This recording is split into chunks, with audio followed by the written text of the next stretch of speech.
Slab City's origins trace back to World War II when the U.S. Marine Corps built a training base in the California desert near San Diego.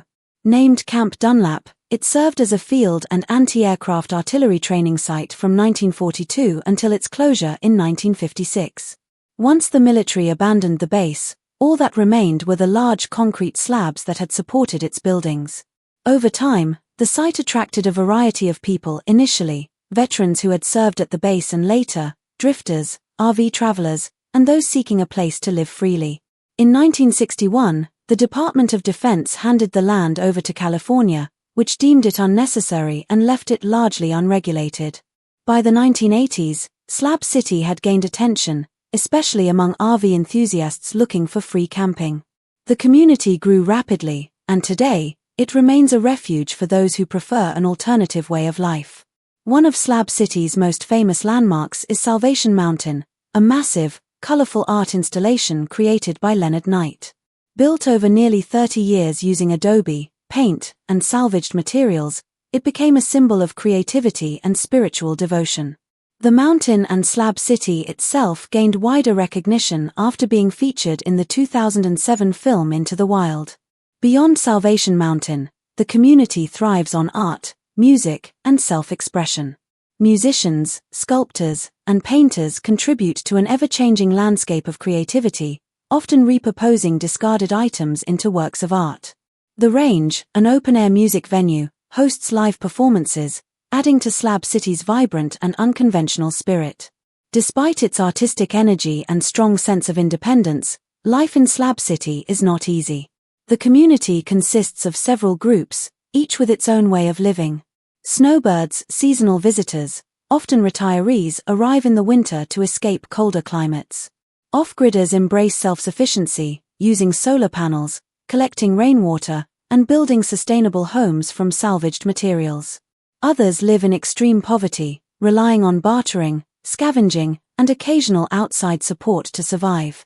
Without modern infrastructure, residents endure harsh desert conditions, especially in summer when temperatures exceed 100 degrees Fahrenheit, sometimes reaching as high as 120 degrees Fahrenheit. Water and electricity are scarce, and basic resources must be brought in from the nearest town, Nyland, located about 4 miles away. Although many residents cherish their independence, Slab City has its share of challenges, particularly crime. With no formal law enforcement within its borders, the area has a reputation for drug use, theft, and violence. Serious crimes, including murders, have occurred, such as the tragic case of Poe Delwyn Black, a 21-year-old transgender man who was brutally killed in 2021. Another recent case involved the murder of Charles Onver Pierce, whose body was found in July 2024. The remote and unregulated nature of the community makes it difficult for authorities to monitor, leaving many conflicts to be resolved within the community itself. While state and federal laws technically still apply, enforcement is inconsistent, and residents often rely on self-policing and informal justice. Slab City's location also shapes its unique character. Surrounded by the Salton Sea to the west, the Chocolate Mountains to the east, and the Imperial Valley to the south, it feels isolated from the rest of the world. The desert climate is unforgiving, with scorching summers and almost no rainfall. Flash floods and dust storms occasionally add to the challenges, but the community has adapted, finding ways to endure the extreme environment. Economically, Slab City does not function like a traditional town. There are no businesses, factories, or major industries. Instead, residents find creative ways to earn money, often through art, odd jobs, and government assistance programs such as Social Security or disability benefits.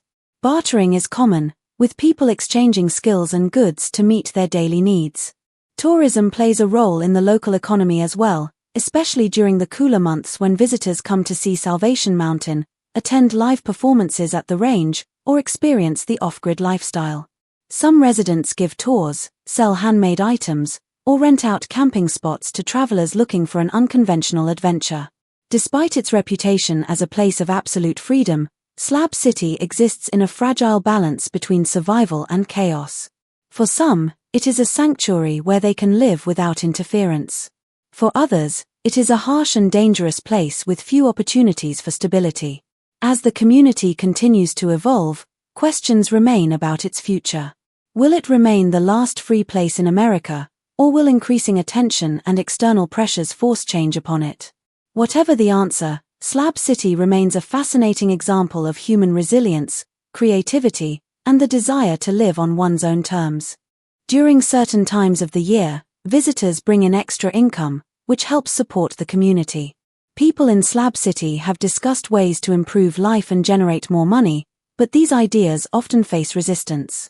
The community values its freedom and unique way of life, so any changes can feel like a threat. However, some interesting ideas have been suggested. One idea is expanding the use of solar energy since the desert gets plenty of sunlight. Some residents already have solar panels, and increasing their use could provide extra income while reducing dependence on outside resources. Another idea is growing food in the desert. Although the environment is harsh, small farms or permaculture projects could help people become more self-sufficient and even sell surplus produce. Some residents have also suggested cooperative businesses like community gardens, workshops, or small markets. These could create income opportunities while maintaining the strong sense of community that Slab City is known for. Getting healthcare in Slab City is difficult because of its remote location and lack of basic facilities. There are no hospitals or clinics, so when someone gets sick or injured, they must travel to towns like Nilland or Brawley. For those without a working vehicle, this can be a major challenge. For minor health issues, people rely on themselves or neighbors, but for serious conditions, leaving the area is the only option. Another major issue is the lack of clean water and proper sanitation. Residents must bring in water from other towns, and most toilets are homemade, increasing the risk of diseases. Infections and illnesses caused by dirty water are common concerns. The intense summer heat makes things even worse, leading to dehydration and heat-related illnesses. Without a trash disposal system, garbage piles up, creating more health hazards. There have been efforts to provide medical help, such as mobile clinics and volunteer doctors, but these services are rare and limited. Occasionally, non-profits visit to offer medical care, but their support is not enough to address the bigger problem. While the community helps each other as much as possible, the lack of healthcare remains a serious challenge. Education is also a struggle in Slab City since there are no schools or learning centers. Families with children or anyone who wants to continue learning face difficulties. Most parents teach their kids at home or rely on informal education. Sometimes, community members share knowledge and resources, making learning more flexible, but there is no official curriculum or enough supplies. For adults, education focuses on practical survival skills. People teach each other through workshops, group lessons, or hands-on learning. Common topics include setting up solar panels, collecting water, and sustainable living. However, limited access to books, the internet, or trained teachers makes it harder to gain new skills. One possible solution is creating a community learning center or library, which could provide books, learning materials, and internet access. It could also serve as a space for workshops and skill-sharing events. If outside organizations or volunteers got involved, they could bring more resources and expertise. Mobile libraries, internet stations, or visiting teachers could also help improve education opportunities. Slab City has a unique culture and traditions that set it apart from other places. One of the most famous landmarks is Salvation Mountain. Located near California State Route 111, this colorful hill stands about 50 feet tall and is covered in layers of paint, concrete, and adobe, with Bible verses painted all over. It was created by Leonard Knight, a Slab City resident, and took him nearly 20 years to complete. In 2002, Salvation Mountain was recognized as a national folk art treasure. Interestingly, the current version is the second one built on the site. The original, started in 1984, collapsed in 1989 due to weak materials. Knight then rebuilt it using adobe mixed with straw for better stability. He passed away in 2014, but his creation remains an iconic symbol of Slab City. Another unique place in Slab City is East Jesus, an experimental art installation and living space. The name has no religious meaning, it's just an expression for a place in the middle of nowhere. In 2007, Charlie Russell left his tech job and moved to a junk-filled field, where he surrounded his 2 cars with sculptures, eventually naming the site East Jesus. After his passing in 2011, the Chasteris Foundation, a non-profit group, took over the project and continued adding new artwork. East Jesus is known for its ever-changing art, including live performances, music, photography, and especially sculptures. The harsh desert conditions cause the artwork to decay over time, making it a constantly evolving display. One volunteer described East Jesus and Slab City as a whole as having a salvage punk attitude, where art and structures are always shifting due to extreme weather and the many artists who contribute to the space. Another well-known attraction is The Range, an open-air nightclub with a stage, lights, amplifiers, and speakers. The seating consists of old couches and chairs. Every Saturday evening, locals and visitors gather for a talent show where anyone can perform, not just musicians. The venue is run by William Ammon, also known as Builder Bill, a longtime resident of Slab City. His wife, Robin Ammon, collected old prom dresses for residents to wear on special prom nights, since many never had the chance to attend one when they were younger. Despite its vibrant community events, Slab City is not the safest place to live, and security remains a concern.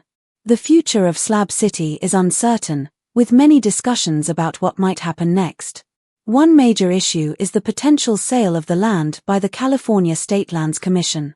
The state owns the land, and any money from selling it is supposed to go toward the California State Teachers' Retirement System.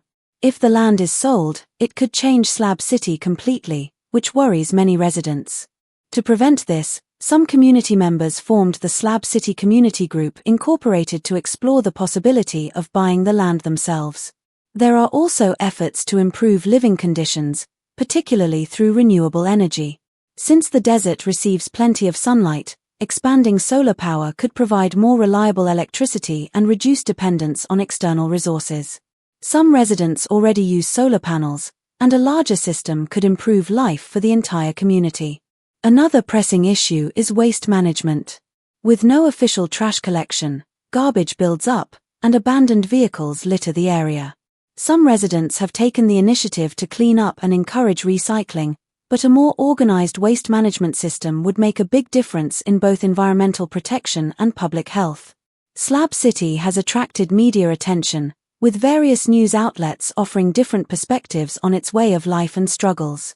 The New York Times has explored topics like the community's self-made social structures, its rejection of government rules, and the deep poverty among residents. Articles also highlight how living off the grid defines the culture of Slab City.